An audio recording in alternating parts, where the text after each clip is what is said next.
What's up gamers, Synarchyx here. Have you heard about a game called Rogue Waters? A pirate RPG roguelike turn-based strategy. You've been betrayed and now have become an immortal along with your crew.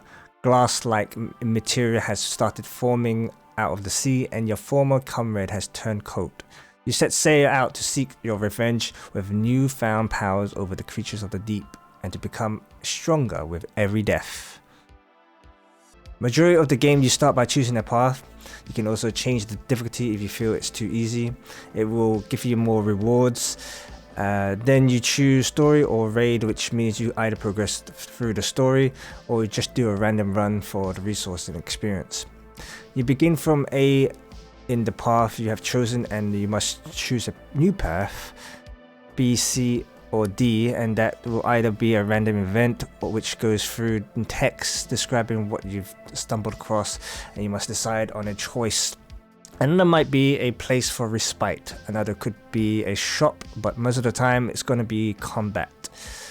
It has a combat mechanic that is both interesting and fun. Being a pirate means you have a ship with many cannons, but so does the enemy. The goal is to deal as much module damage or crew members damage without losing any of your own. Modules give you a huge advantage, for example auto healing, extra health points or more damage and armor, etc. Destroying these modules removes them from play, and if you lose yours, don't worry, it's not gone forever, but it does lose a max HP, making it more easier to lose again in the future fights. After 3 turns of ship-to-ship combat, it's time to board. Most of your units will not only attack but also push.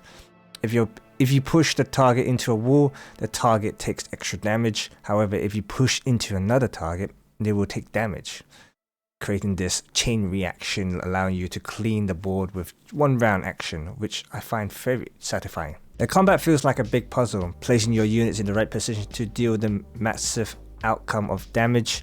Luckily, if you made a mistake, the game allows you to roll back your move orders. You might think, where's the fun in that?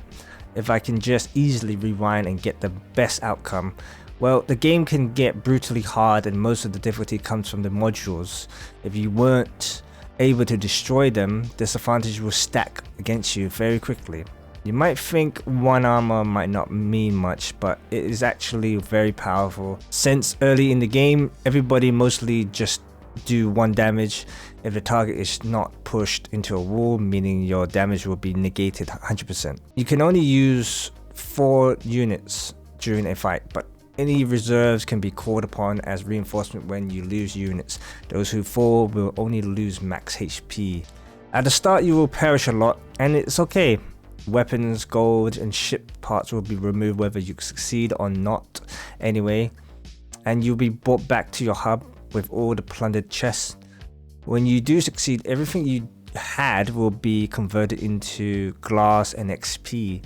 This will allow you to purchase upgrades, unlock more slots to allow you to bring it in more stronger crews or upgrade your crews from the experience you've gained. There are different special crews that have unique pertry to their class, and along with that 2 random pertry, and they all do unique actions. Spear maiden who can hit multiple targets in one line, the cook who can deal damage and break armor but won't be able to push, wrestler who can throw targets at any direction, you the captain who has a pistol, etc. The crew who fall in battle who lost their max HP must sit out and stay in the hub to recover, but excluding your captain because he will always have max HP. And if you don't have any more special crews to bring with you, the game offers mates who have no special perk trees and mostly act like cannon fodder who fill in if you don't have 4 special crews members, but you can get modules to make them better, making them not completely worthless. Along with your crew, you can command a sea creature. The first you get is the Kraken, who can deal massive damage in a row. They mostly act like special summons that can only be used if you have enough resources to call upon it, and you mostly get those from the shrine in one of the random encounters along the path. So you keep doing these raids until you feel you're strong enough and to take on the story, as the boss in the story have insane advantages unless you take out their modules in the ship to ship section, and that is essentially the game loop. The game throws more enemies on the board, different types of enemies, and adding more modules to their ships, making you have to use more strategic thinking to win. I don't know if that is what you would prefer, but I certainly love the puzzle of it all, having to think what you could do to maximize the damage to move things in your favor, stuff like that.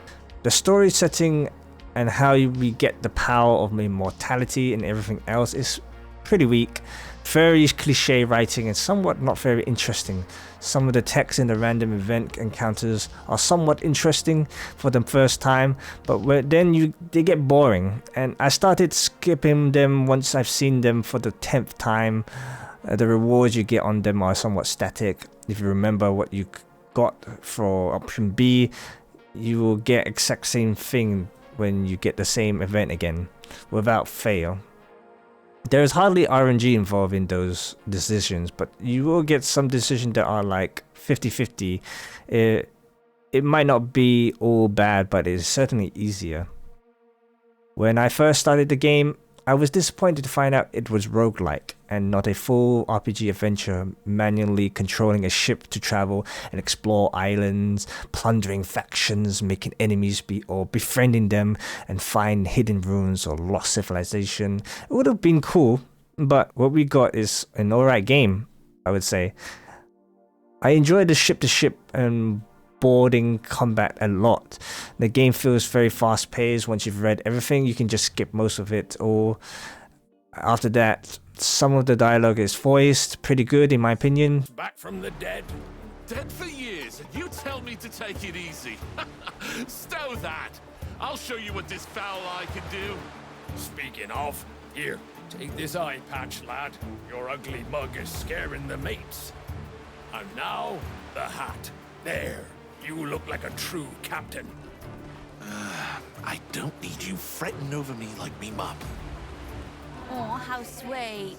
Albeit the story not being very interesting, they've recently updated the game with a few new content and seem to be supporting the game even after release, which is always good news. I thought things would look different with your crew because you all become undying and being undead, because that's part of the lore. The lore says that you're immortal now. I mean, you usually look more undead when you're undead, right? But only the captain get a slightly different look with his eye patch. I was a bit disappointed because of that.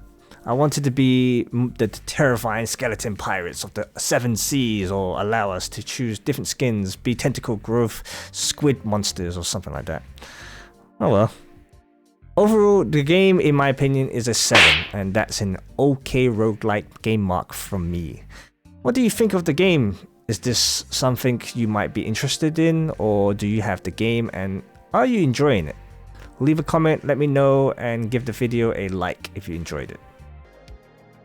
I'm Synarchyx, a variety streamer on Twitch, also doing videos here and there, and why not catch me live on Twitch? I stream mostly Thursdays and Fridays and other odd days in afternoon GMT BST. Until the next one, I'll see you later. Peace.